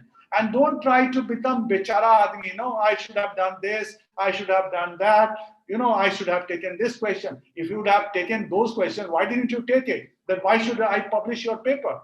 Okay, so limitation of your research can come in the introduction. It should not start your, becoming like bechara admi that I could have done this. Of course, you can suggest some future area of exploration in the conclusion, but don't try to raise new question, fresh question. Conclusion should be like it should be the summary of or your main argument, which is based on the data, based on the source material you have presented in your article. Now, endnotes. In history department, if you are doing, Rajeev, if he is listening to me, in ancient history, you would have so many references. There has to be there. But in political science, this has happened to me. I mean, I'm just telling you what I have experienced. I think just like Rajeev, I'm also a struggling author, not like Rajeev. I'm a struggling author. So once my article came back to me for revision on that basis, that why you have used so many endnotes. And I do that. If you go through my articles, I use so many things. When I was young, what I used to do, that whatever I would read, and social sciences, literature are all related. So I would say that मैंने इसको पढ़ा है तो मुझे तो लाना ही लाना है. So if it is not fitting in please remember that what comes in the endnote is not fitting in the main text. It is not gelling with your paper. So you have to be very selective when you are preparing your endnote. Like some contrary truth, these days say alternative truth. So some argument which has come out, which does not tally with your set of argument, but that's a credible research, you can bring it there. Or your fieldwork work, like I do the studies. How many polling booth, how many constituency, how many respondents, how many investigators, who were the interviewers, from where they came, all those details you can put in the endnote. Because in the main text, if you put that makes your text very bulky. So remember, what doesn't fit in the main text comes in the endnote, and that should be relevant for your article. Last thing, you're referencing, we Indians are very lazy people. We would write the name of the author and this thing, but page number would be missing. even in the edited journal, the page number would not be there, and then you have to follow the protocol. Every journal has its own protocol. Somewhere you have to put the comma, you don't have to put the comma. So it's a hell of a job. When you get rejected from one journal, you send it for another journal, then you have to change the whole referencing, the style, and that you have to do it. Otherwise, that would be a sure way of not showing respect to your editor. So these points I wanted to say. I think I wanted to say many things. Questionnaire also, I wanted to say certain things. Do I have 5 minutes here, or I have exceeded my time limit? I think it's like, what is the time right now? Yeah, it's 1:18. So I have some time. So let me talk about the questionnaire, that how to, just 10 minutes, give me 10 minutes. Amit ji is right. Can I take 10 minutes, Amit ji? Amit ji, boliye. Ji definitely sir. Okay. So let me also speak about how to construct the questionnaire. Two technical things you should remember. When you have a questionnaire, you prepare a questionnaire for your survey method, because most of us do the survey method, use the survey method. We go to the field and we generate data, because that's the easiest thing for people like us who are not very genius. We cannot have original ideas coming from our mind. So we go to the field and we try to look for the ideas, and we try to think. Remember that if you are taking a small segment representative sample, that would be called public opinion poll. And the questionnaire is something which you send by mail or you send by internet. So you can have an internet survey, you can have a postal survey, you can have a face-to-face interview. I'm a great supporter of the face-to-face interview. So that is one. But then for everything, whether you have a census, or like the covering the entire population, or you are doing the questionnaire poll survey or internet survey or face-to-face interview, you need to have a questionnaire. You need to have a properly selected sample, and that sample should be representative of your research universe. There has to be a fit set of questions, and responses are to be such which can be systematically classified, codified, because you are doing so many interviews. So you have to, in a quantitative research, because I'm basically a person from quantitative research, you need to present the data which can be codified by the computer person. So you have to put the boxes, you have to give 1, 2, 3 and codification, and you have to prepare a code sheet also for your own convenience. For example, you have to have this other backward caste, upper caste. So you have to prepare a list of the surname and the name of the caste, which caste fall in which category, all those details, like how can you define a nuclear family and a joint family? How can you decide how many families, that NSSO data that would say that the kitchen is the main point. If a house has 2 kitchens, then it's not a nuclear family. So kitchen, latrine, those kind of things, the economic assessment and all. These are very standardized kind of thing. Questionnaire can be structured, can be semi-structured. Some question can be like in a written, they saying yes, no, and all questions, and the answers are also there. Some questions can be open-ended. So you can have an open questionnaire, you can have a closed questionnaire. This all you must be knowing. Now, what are the challenges we find when we we administer the questionnaire? That I would like to discuss with you. One, very quickly, one is that the hesitancy on the part of the respondent. So I would say that whenever we have the questionnaire and we go to administer the questionnaire, we should have an introduction copy. We should have a very good idea about the relevance of our research. Why do we want to do the research? Second thing, a very practical example, because I've been part of this, we have this national election studies to be conducted by CSDS every 5 years. And so I have that experience also. So there, you bring the tough question at the later stage. sensitive question, tough question. Start with the easy going questions. The questions which can be answered very easily, some information like what is your educational qualification, how many car, all those kind of things. Don't ask question about their income. Don't ask the question which party you voted for, because then they would be putting off. They would not like to answer. They would say, okay, please stop. We are not going to. So develop some kind of, rapport with the respondent. So questionnaire should be such that sensitive questions should come afterwards. Another thing, that questionnaire relevance, that's also very important. That, like, suppose I was always a humanities student. I was not given science in my school, so I studied humanities. So if you give me a questionnaire which is all related to pure science or medical science, I would not be able to answer it. So questionnaire should be relevant to the respondent. This is very important. Second thing, the questionnaire should be relevant to your research also. So all these questions should be relevant for your research.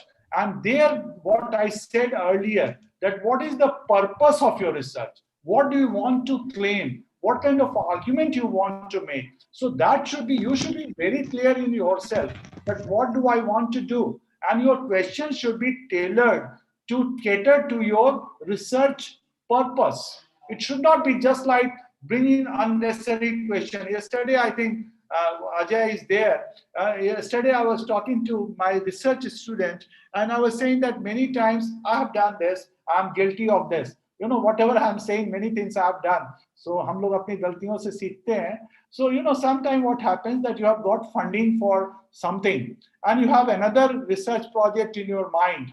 So, इस question को भी इसमें डाल देते हैं, because इसमें extra खर्चा नहीं होगा, कंजूसी जिसको कहते हैं ना कि हमारे पास पैसे नहीं है, तो चलो एक क्वेश्चन हमने बनाया, कुछ क्वेश्चन एडिशनल डाल दिए which is related to my other research interest. This is against the research ethics. This is, you are duping your funder also, your funding agency, and it is also making questionnaire cumbersome, heavy, burdened. And if you have many questions, then it is not helpful for getting the complete answer. Because a questionnaire is successful if you can get the answer to all your questions. Because if there are too many questions and too vague questions, that is another point I wanted to say. Don't make your question ambiguous. Don't bring two questions in one question. For example, if you ask question to in an organization, that does your organization make a special treatment for the minority, religious minorities and women? And you give the option yes or no. So if I say yes, my organization give a special preference to the religious minorities and women, then it may be that my organization gives a special preference to women only, not to the religious minority. But you have framed the question in such a way that the answer is wrong, right? Or if you frame the question which is very ambiguous, then the respondent would not understand it. And there probably face-to-face interview would be much better, that the person can explain the question.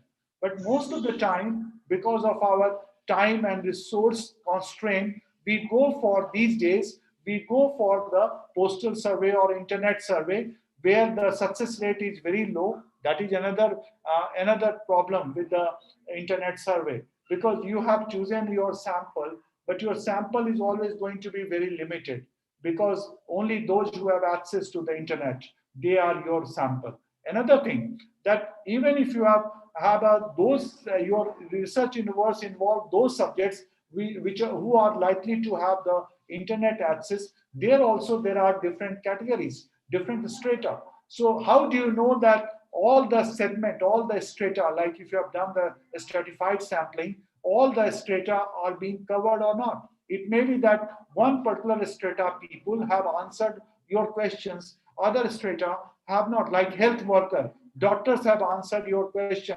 nurses have not answered your question, or the compounders have not answered your question. Then your research is not very representative, it's not very successful, right? Another thing I also wanted to say, that do a pilot study before you finalize your questionnaire, because there can be some sentences I was telling you, like some wording can be very offensive, and then so you can find it out when you do the pilot study, because in the pilot study you can very easily find out that which are the terms which are offensive, which can bring you trouble, or which may not elicit response from the respondent. So that is another thing which you can always be very clear. Another thing that I've talked about, I think, questionnaire relevance. I've talked about the relevance of the questionnaire for your own research, the relevance of the questionnaire for your own study. Then I've also talked about the ambiguous questions should be not there. Ambiguous question as well as the wording of the questionnaire. Don't use slang. Like suppose even if you are doing the study of a Black community in America, Black community, as you know, they have their own slang.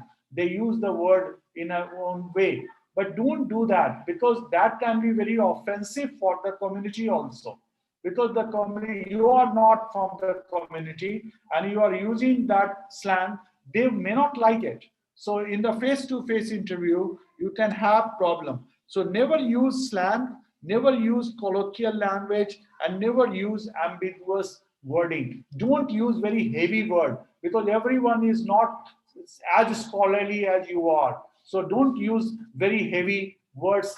That would be also defeating the purpose of the, so level of the wording should be as such, which is there. Don't use leading question also. Leading question is like what? Like Narendra Modi ji कहते हैं सबका साथ सबका विकास, आपका क्या विचार है? तो अगर वो नरेंद्र मोदी जी का समर्थक है या नहीं भी है, वो कहेगा प्रधानमंत्री जी ने जब ये कह दिया तो ये तो सही है ना? तो ये if you quote someone, then you get the, this is a leading question. If you have followed the court proceeding in the movie, there is always this thing, when you are making your presentation, you are interrogating the person who is in the evidence box, in the witness box.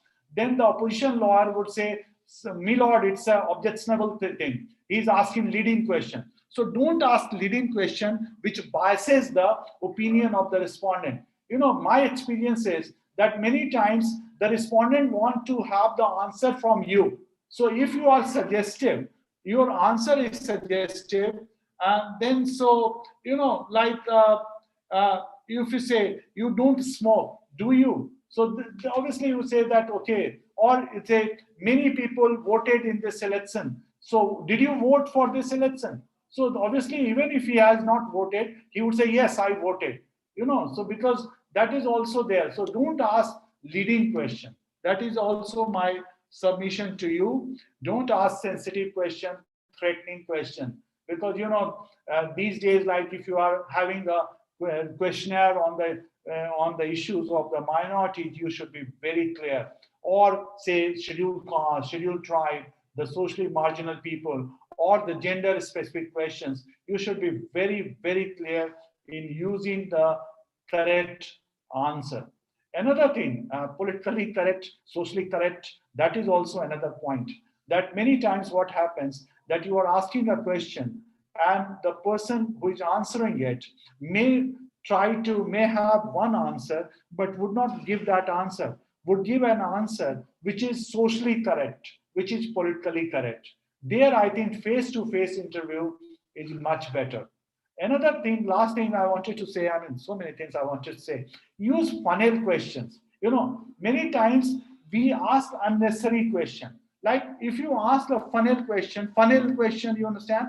Funnel question would be like you ask in 2019 election, could you vote yes or no? If he says no, then other questions which are the battery questions become irrelevant for him.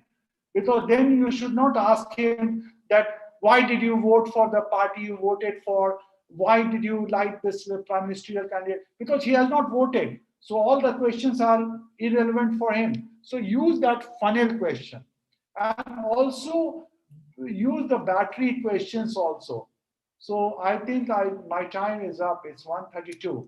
So thank you very much. I can continue like this, but I just try to share my own experiences as a struggling researcher. And I thought that maybe some of the points would help you.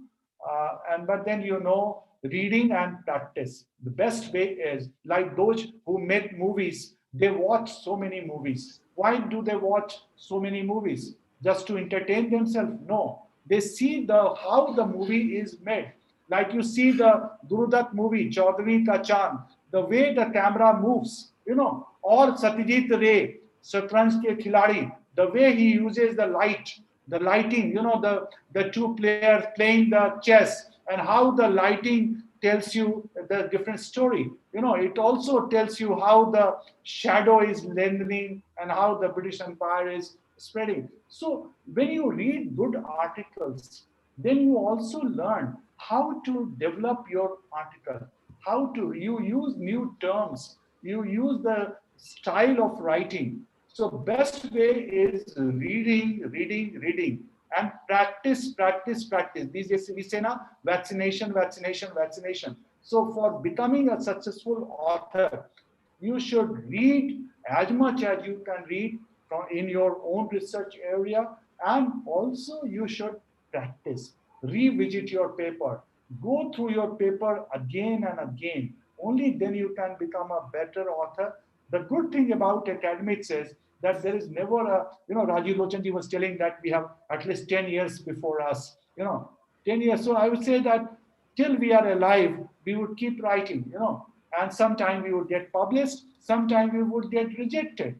But rejection is not something so bad. You feel bad 1 or 2 days, but if you send an article to a good journal, they tell you the reason why they are rejecting your article. So you can work on those criticisms, consider them your greatest friend. Nindat niyare rakhiye, anand puti chhabai. So your critics are your best friends. Your great admirers are not your best friends. Most of our leaders fail because they are surrounded by sycophants. So you need people who can point out the problems in your article, and you can remove those problems and you can resend it.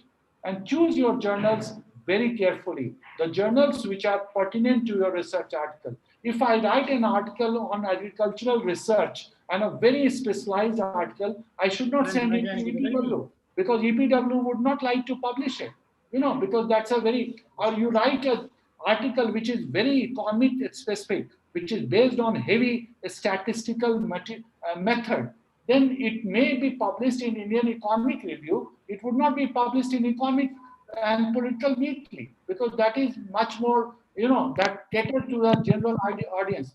Thank you very much. I don't exceed my time limit, so I've already exceeded 5 minutes. 1:30 was your time. So thank you very much for listening to me. Thank you. Thank you, sir. Thank you. Thank you very much, sir. Thank you, sir. Ashutosh, our worthy resource person, Head Department of Political Science. Thank you so much for giving me Political such Science, Punjab University, Chandigarh, for such a valuable information, and especially the tricks and tips you have designed for our researchers today. I am really thankful on the behalf of my college, Faculty of Social Sciences, Department of Economics, from Department of Political Science, History, that you have given us a very valuable information, not to us, to everybody. More than 500 people are attached with this webinar, this virtual platform. And I think that the information conveyed is a very, very excellent for us, and how to challenge of research work. You have started your opinion that one of the very important, which we neglect sometimes, that it was comprehensive language must be the part of our research paper, and we have to be very careful to follow the protocols of the journals and of your discipline in which you are going to publish your paper. Sir, you have really tell us the crux and the tips of the right angle. Thank you, sir. Thank you. and at the last you have also questionnaire designing and up-to-date questioning and dichotomous questions, that is yes or no answers, and how to take the goal of the questions according to your research goal. That must match, so that a quality research work should be produced for years to come, that so that we will acknowledge our students, our researchers. Thank you for your valuable information once again. कुछ खूबसूरत साथ छूटा नहीं करते, वक्त की शाख से लम्हे रूठा नहीं करते, मिलते हैं कुछ लोग ऐसे जिंदगी में जिनसे नाते कभी टूटा नहीं करते. So once again, I am very helpful. I am very thankful to our worthy resource person, Dr. Ashutosh ji, and our worthy resource person, Dr. M. Rajeev Lochan ji, for Department of History, Punjab University, Chandigarh. I am thankful to our participants who have encouraged us for further such webinars in near future also. Thank you very much, sir. Thank you on the behalf of principal sir, whose sincere efforts, and our worthy from the history department, Professor Amit ji has designed such a what we can webinar of through your techniques. Thank you, sir. Thank you to all of my colleagues, Madam Nidhi ji, Madam Monica, Madam Harinder, who is also the coordinator, Madam Sushma, Madam Amarjit Kaur, Professor Dr. Vishal ji, Mithilesh Saini ji, and Nidhi Thakur, Riya Thakur ji. Thank you very much, my staff members and worthy faculty members from social sciences. And now I give my nice to virtual platform to our Professor Amit ji, so that he wants also to thank you all. Thank you very much, sir. Thank you. Thank you.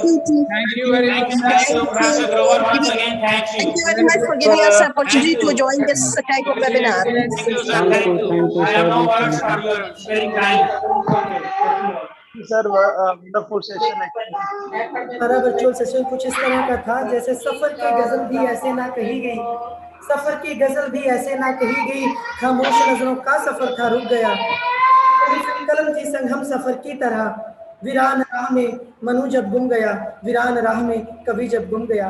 So I really thanks to all my worthy guest, doctor Rajiv Lochan ji और doctor Ashutosh जी, जिन्होंने आज हमें इतना समय दिया और students को, participants को, टीचर्स को, सबको इतनी वैल्यूएबल इंफॉर्मेशन दी कि it's a study of causes, कैसे इसके थ्रू आगे को मूव किया जा सकता है. Thank you, sir. Thanks again. Thanks Thank to you. all participants. Really, we are very much fortunate to be a part of this webinar. अगर कोई क्वेश्चन पूछना चाहता है, जो वेबिनार के रिगार्डिंग कमेंट करना चाहता है, तो वर्चुअल प्लेटफॉर्म पे लाइव आके बोल सकता है. Thank you so much. Thank you so much, sir. Thank you so much. Thank you so much, everyone. Very Thank you. insightful. Thank you. Thank you so much, everyone. Sir, thank you. Thank you very much. Thank you. Thank you very much. Thank you. Thank you. Thank you. Thank you. Try to become an author. है ना? Try to. Thank you, dear organizers. Thank you, sir. Thank you, sir. Thank you, panelists. Thank you, sir. Within a week आपको Thank you. आगे जाएंगे Sir, Prabhat ji. या आपके WhatsApp groups पे. Thanks, sir.